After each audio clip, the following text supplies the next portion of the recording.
ಈಶ್ವರಪ್ಪನವರು RDPR minister ಆಗಿದ್ದರು. ಆವಾಗ ಸಂತೋಷ್ ಪಾಟೀಲ್ ಅಂತ ಒಬ್ಬ ಗುತ್ತಿಗೆದಾರ ಆತ್ಮಹತ್ಯೆ ಮಾಡಿಕೊಂಡ. ಈಶ್ವರಪ್ಪನವರು ಸಾರಿ ಹೇಳಿದರು, ನೋಡಿ ಸ್ಯಾಂಕ್ಷನ್ ಆಗಿಲ್ಲ, ನಾವು ವರ್ಕ್ ಆರ್ಡ್ರ್ ಕೊಟ್ಟಿಲ್ಲ. ಲಂಚದ ಪ್ರಶ್ನೆ ಎಲ್ಲಿ ಬಂತು? ವರ್ಕ್ ಆರ್ಡ್ರ್ ಕೊಡ್ದಲೇ ಸ್ಯಾಂಕ್ಷನ್ನೂ ಆಗದಲೇ ಅವ್ನು ಕೆಲಸ ಮಾಡಿದ್ದೀನಿ ಅಂತ ಹೇಳಿದ್ರೆ ಆ ರೀತಿ ಕಾನೂನು ಪ್ರಕಾರ ನಾವು ಬಿಲ್ ಕೊಡೋಕ್ಕೆ ಬರಲ್ಲ ಅಂತ ಅವರು ಸಾರಿ ಹೇಳಿದರು. ಹಾಗೆ ಹೇಳಿದ ನಂತರವೂ ಕೂಡ ಸಾರ್ವಜನಿಕ ಒತ್ತಡ ಹೇರಿ ಅವರು ರಾಜೀನಾಮೆ ಪಡೆಯಲಾಯಿತು. ಕೇವಲ ಡೆತ್ ನೋಟ್ನಲ್ಲಿ ಈಶ್ವರಪ್ಪನವ್ರ ಹೆಸರಿತ್ತು ಅನ್ನೋ ಕಾರಣಕ್ಕೆ, ಕೇವಲ ಹೆಸರಿತ್ತು ಅನ್ನೋ ಕಾರಣಕ್ಕೆ. ಅವತ್ತು ಪ್ರಿಯಾಂಕ್ ಖರ್ಗೆ ಅವರು ಏನು ಹೇಳಿದರು ಅನ್ನೋದು ಇವತ್ತಿಗೂ ಪಬ್ಲಿಕ್ ಡೊಮೈನಲ್ಲಿದೆ. ಅವತ್ತು ಹೇಳಿದರು, ಒಬ್ಬ ಆತ್ಮಹತ್ಯೆ ಮಾಡ್ಕೊಳ್ಬೇಕು ಅಂದರೆ ಯಾವ ಹತಾಶೆ ಸ್ಥಿತಿಗೆ ತಲುಪಿರ್ತಾನೆ, ಆ ಹತಾಶ ಸ್ಥಿತಿಯಿಂದ ಆತ್ಮಹತ್ಯೆ ಮಾಡ್ಕೊಂಡಿರ್ತಾನೆ ಮತ್ತು ಮಂತ್ರಿಗಳ ಹೆಸರನ್ನು ಬರೆದಿದ್ದಾನೆ ಅದರೊಳಗಡೆ ಅಂತ ಅವತ್ತು ಅವರು ಆರೋಪ ಮಾಡಿ ಈಶ್ವರಪ್ಪನವ್ರು ರಾಜೀನಾಮೆ ಕೊಡಲೇಬೇಕು ಅಂತ ಹೇಳಿದರು.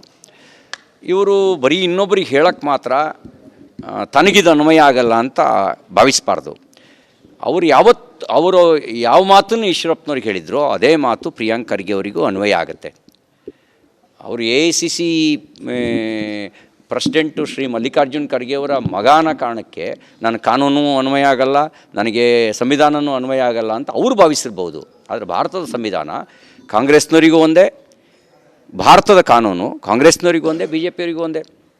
ಈಶ್ವರಪ್ಪನವ್ರು ರಾಜೀನಾಮೆಯನ್ನು ಕೇಳಿ ಪಡೆದ್ರಲ್ಲ, ಯಾವ ಸಾಕ್ಷಿ ಇತ್ತು ಅವರಿಗೆ? ಇವತ್ತು ಅದೇ ಆಧಾರದಲ್ಲಿ, ಡೆತ್ ನೋಟ್ ಆಧಾರದಲ್ಲಿ ಅವತ್ತು ಈಶ್ವರಪ್ಪನವ್ರು ರಾಜೀನಾಮೆ ಕೊಟ್ಟರು, ನಿಷ್ಪಕ್ಷಪಾತವಾದ ತನಿಖೆ ಆಗಲಿ ಅಂತ.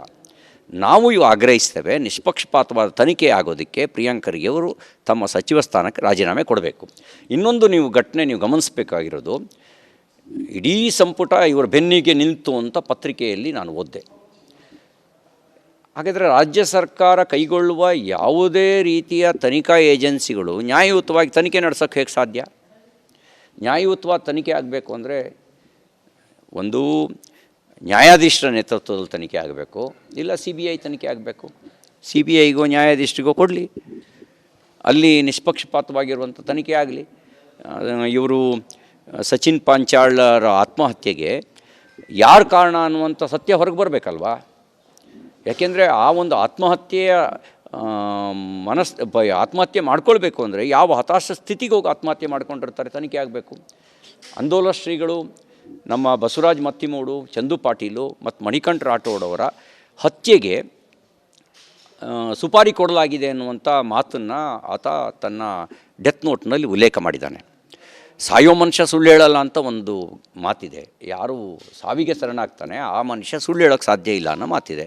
ಹಾಗಾದರೆ ಸುಪಾರಿ ಕೊಟ್ಟವ್ರು ಯಾರು? ಯಾವ ಹಿನ್ನೆಲೆ ಕೊಟ್ಟಿದ್ದಾರೆ? ತನಿಖೆ ಆಗಬೇಕಾ ಬೇಡವಾ? ಆತ್ಮಹತ್ಯೆ ಕಾರಣ ಯಾರ್ಯಾರು ಅಂತ ಹೆಸರಿಸಿರೋದ್ರೊಳಗೆ ಭಾಳ ಕಾಂಗ್ರೆಸ್ನ ಕಾರ್ಪೊರೇಟರ್ಸು, ಅವ್ರ ಸಹೋದರ ಮತ್ತು ಅವರೆಲ್ಲರೂ ಪ್ರಿಯಾಂಕ್ ಖರ್ಗೆ ಅವರಿಗೆ ಭಾಳ ಪರಮಾಪ್ತರು ಅನ್ನುವಂಥ ವರದಿಯೂ ಕೂಡ ನಾನು ಮಾಧ್ಯಮದಲ್ಲಿ ಓದಿದ್ದೇನೆ. ಈ ಹಿನ್ನೆಲೆಯಲ್ಲಿ ನಿಷ್ಪಕ್ಷಪಾತವಾದ ನ್ಯಾಯಯುತ ತನಿಖೆ ಆಗಬೇಕು. ಪ್ರಿಯಾಂಕ್ ಖರ್ಗೆ ಅವರೇ, ನಾನು ಅವರಿಗೆ ವಿನಂತಿ ಮಾಡಲಿಕ್ಕೆ ಬಯಸ್ತೇನೆ, ನೀವು ಈಶ್ವರಪ್ಪನವ್ರ ವಿಷಯದಲ್ಲಿ ಏನು ಮಾತಾಡಿದ್ರಿ ಅನ್ನೋದನ್ನು ನೀವು ಮರ್ತಿರ್ಬೋದು. ಇವತ್ತಿಗೂ ಯೂಟ್ಯೂಬ್ನಲ್ಲಿ ಲಭ್ಯ ಇದೆ, ಒಂದು ಸರಿ ಯೂಟ್ಯೂಬ್ನಲ್ಲಿ ಹೋಗಿ ಸರ್ಚ್ ಮಾಡಿ. ನೀವು ಏನು ಮಾತಾಡಿದ್ರು ಈಶ್ವರಪ್ಪನವ್ರ ವಿಷಯದಲ್ಲಿ ಅದನ್ನು ನಿಮಗೆ ಅನ್ವಯಿಸ್ಕೊಂಡು ನಡೆಸ್ಕೊಳ್ಳಿ. ಈಗ ನಿಮಗೆ ಕೌಂಟ್ರ್ ಕೊಡೋದಕ್ಕೆ ಅವರು ರೆಡ್ ಕಾರ್ಪೆಟ್ ಹಾಕಿ ನಿಮ್ಗೆ ಎಳ್ನೀರು ಕೊಡೋಕೆ ರೆಡಿಯಾಗಿದ್ದಾರೆ, ಮನೆಗೆ ಮುತ್ತಿಗೆ ಹಾಕ್ತೀನಿ ಅಂತ. ಈಗ ನಮ್ಮ ಚಲವಾದಿ ನಾರಾಯಣ ಸ್ವಾಮಿಯವರು ಹೇಳಿದ್ದಾರೆ, ನಾವು ಸಂಬಂಧ ಬೆಳೆಸೋಕ್ಕೆ ಬಂದಿಲ್ಲ, ನಾವು ನ್ಯಾಯ ಕೇಳಕ್ಕೆ ಬಂದಿದ್ದೀವಿ. ಸಚಿನ್ ಪಾಂಚಾಳ್ನ ಸಾವಿಗೆ ನ್ಯಾಯ ಕೇಳಕ್ಕೆ ಬಂದಿದ್ದೀವಿ. ಸಂಬಂಧ ಬೆಳೆಸೋಕ್ಕೆ ಬಂದಾಗ, ವಿಶ್ವಾಸಕ್ಕೆ ಅಂತ ಹೋದಾಗ ಅವ್ರ ಮನೇಲಿ ಟೀ ಕಾಫಿ ಕುಡಿತೀವಿ. ಈಗ ನಾವು ಬಂದಿರೋದು ಸಚಿನ್ ಪಾಂಚಾಳ ಸಾವಿಗೆ ನ್ಯಾಯ ಕೊಡಿ ಅಂತ. ನ್ಯಾಯ ಕೊಡಿ.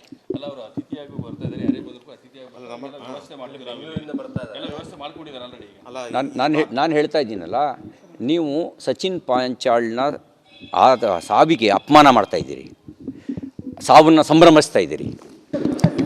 ಈಶ್ವರಪ್ಪನವರು RDPR ಮಿನಿಸ್ಟರ್ ಆಗಿದ್ದರು. ಆವಾಗ ಸಂತೋಷ್ ಪಾಟೀಲ್ ಅಂತ ಒಬ್ಬ ಗುತ್ತಿಗೆದಾರ ಆತ್ಮಹತ್ಯೆ ಮಾಡಿಕೊಂಡ.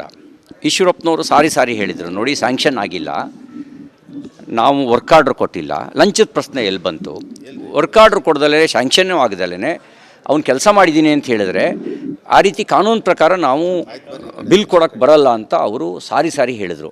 ಹಾಗೆ ಹೇಳಿದ ನಂತರವೂ ಕೂಡ ಸಾರ್ವಜನಿಕ ಒತ್ತಡ ಹೇರಿ ಅವರು ರಾಜೀನಾಮೆ ಪಡೆಯಲಾಯಿತು. ಕೇವಲ ಡೆತ್ ನೋಟ್ನಲ್ಲಿ ಈಶ್ವರಪ್ಪನವ್ರ ಹೆಸರಿತ್ತು ಅನ್ನೋ ಕಾರಣಕ್ಕೆ, ಕೇವಲ ಹೆಸರಿತ್ತು ಅನ್ನೋ ಕಾರಣಕ್ಕೆ.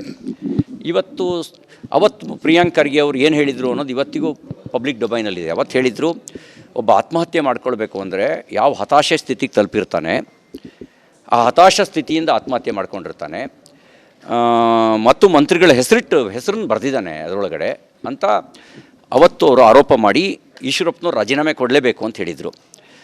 ಇವರು ಬರೀ ಇನ್ನೊಬ್ಬರಿಗೆ ಹೇಳೋಕ್ಕೆ ಮಾತ್ರ ತನಗಿದು ಅನ್ವಯ ಆಗಲ್ಲ ಅಂತ ಭಾವಿಸಬಾರ್ದು.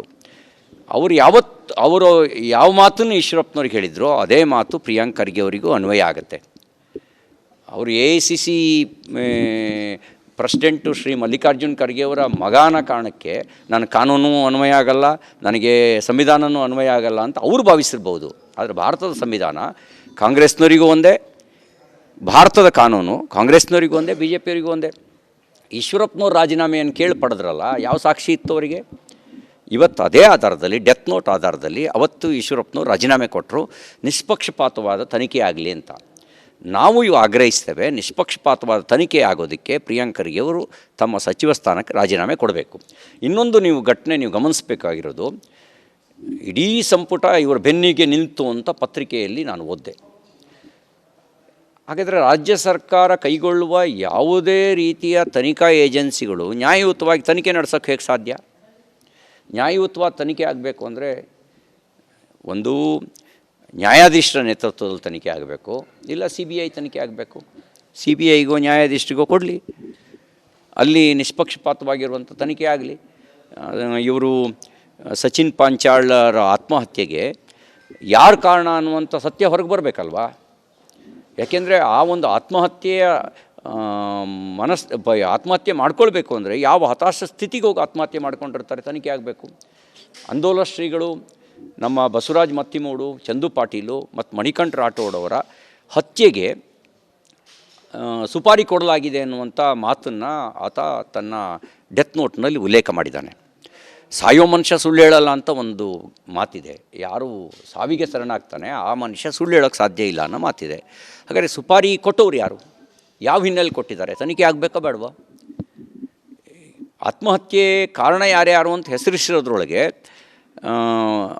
ಭಾಳ ಕಾಂಗ್ರೆಸ್ನ ಕಾರ್ಪೊರೇಟರ್ಸು, ಅವ್ರ ಸಹೋದರ ಮತ್ತು ಅವರೆಲ್ಲರೂ ಪ್ರಿಯಾಂಕ್ ಖರ್ಗೆ ಅವರಿಗೆ ಭಾಳ ಪರಮಾಪ್ತರು ಅನ್ನುವಂಥ ವರದಿಯೂ ಕೂಡ ನಾನು ಮಾಧ್ಯಮದಲ್ಲಿ ಓದಿದ್ದೇನೆ.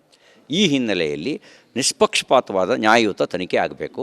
ಪ್ರಿಯಾಂಕ್ ಖರ್ಗೆ ಅವರೇ, ನಾನು ಅವರಿಗೆ ವಿನಂತಿ ಮಾಡಲಿಕ್ಕೆ ಬಯಸ್ತೇನೆ, ನೀವು ಈಶ್ವರಪ್ಪನವ್ರ ವಿಷಯದಲ್ಲಿ ಏನು ಮಾತಾಡಿದ್ರಿ ಅನ್ನೋದನ್ನು ನೀವು ಮರ್ತಿರ್ಬೋದು. ಇವತ್ತಿಗೂ ಯೂಟ್ಯೂಬ್ನಲ್ಲಿ ಲಭ್ಯ ಇದೆ, ಒಂದು ಸರಿ ಯೂಟ್ಯೂಬ್ನಲ್ಲಿ ಹೋಗಿ ಸರ್ಚ್ ಮಾಡಿ. ನೀವು ಏನು ಮಾತಾಡಿದ್ರು ಈಶ್ವರಪ್ಪನವ್ರ ವಿಷಯದಲ್ಲಿ ಅದನ್ನು ನಿಮಗೆ ಅನ್ವಯಿಸ್ಕೊಂಡು ನಡೆಸ್ಕೊಳ್ಳಿ. ಈಗ ನಿಮಗೆ ಕೌಂಟ್ರ್ ಕೊಡೋದಕ್ಕೆ ಅವರು ರೆಡ್ ಕಾರ್ಪೆಟ್ ಹಾಕಿ ನಿಮ್ಗೆ ಎಳ್ನೀರು ಕೊಡೋಕೆ ರೆಡಿಯಾಗಿದ್ದಾರೆ, ಮನೆಗೆ ಮುತ್ತಿಗೆ ಹಾಕ್ತೀನಿ ಅಂತ. ಈಗ ನಮ್ಮ ಚಲವಾದಿ ನಾರಾಯಣ ಸ್ವಾಮಿ ಅವರು ಹೇಳಿದ್ದಾರೆ, ನಾವು ಸಂಬಂಧ ಬೆಳೆಸೋಕ್ಕೆ ಬಂದಿಲ್ಲ, ನಾವು ನ್ಯಾಯ ಕೇಳಕ್ಕೆ ಬಂದಿದ್ದೀವಿ. ಸಚಿನ್ ಪಾಂಚಾಳ್ನ ಸಾವಿಗೆ ನ್ಯಾಯ ಕೇಳಕ್ಕೆ ಬಂದಿದ್ದೀವಿ. ಸಂಬಂಧ ಬೆಳೆಸೋಕ್ಕೆ ಬಂದಾಗ, ವಿಶ್ವಾಸಕ್ಕೆ ಅಂತ ಹೋದಾಗ ಅವ್ರ ಮನೇಲಿ ಟೀ ಕಾಫಿ ಕುಡಿತೀವಿ. ಈಗ ನಾವು ಬಂದಿರೋದು ಸಚಿನ್ ಪಾಂಚಾಳ ಸಾವಿಗೆ ನ್ಯಾಯ ಕೊಡಿ ಅಂತ. ನ್ಯಾಯ ಕೊಡಿ.